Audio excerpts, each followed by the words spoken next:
শিক্ষা প্রতিষ্ঠানের উন্নতি এবং সুনামের লক্ষ্যে নারায়ণা স্কুল ধাপে ধাপে পড়ুয়াদের জন্য একাধিক পদক্ষেপ গ্রহণ স্কুল কর্তৃপক্ষের।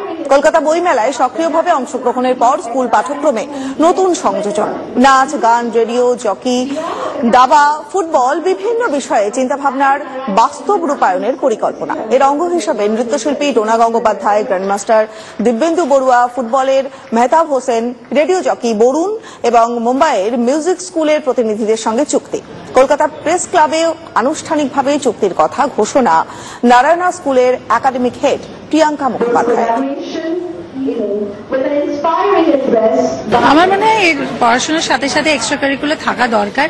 ইট ইজ ভেরি ইম্পর্টেন্ট, বা এটলিস্ট একটু ট্রাই আউট করা দরকার, কারণ সত্যি কে কিসে ভালো সেটা তো আমরা জানতে পারি না। আর যতক্ষণ না ট্রাই আউট করে, তো ট্রাই আউট করলে আমার মনে হয় দে ক্যান, মানে সবসময় যে ওটা পেশা নিতে হবে তা নয়, বাট দে নো, মানে একটা জীবনে একটা শখ থাকলো, মানে সবাই মানে নিজের কাজের পরেও হয়তো কেউ একটু গান করলো, কেউ একটু পিয়ানো বাজালো, মানে এরকম হয়। তো একটা কোনো মাধ্যম চাই যেখানে স্টুডেন্টরা একটু ভেন্ট আউট করবে ওদের অ্যাংজাইটি, আর এটা একটা মিডিয়াম অফ রিল্যাক্সেশনও ধরতে পারেন। প্লাস এর মধ্যে থেকে একটা অ্যাডভান্টেজ কি আছে, তাদের অন্য ট্যালেন্টগুলো বেরিয়ে আসবে সেখান থেকে। আর আমরা জাস্ট একটা স্কুলের মধ্যে একটা অ্যাভিনিউ দিচ্ছি। অনেক সময় যেরকম ডোনা ম্যাম বললেন যে অনেক সময় কি হয়, আফটার স্কুল আওয়ার্স তারা হয়তো পেরে ওঠে না ঠিক জায়গায় যেতে, বা হয়তো তারা বুঝতে পারে না কোথায় তারা যেতে পারবে।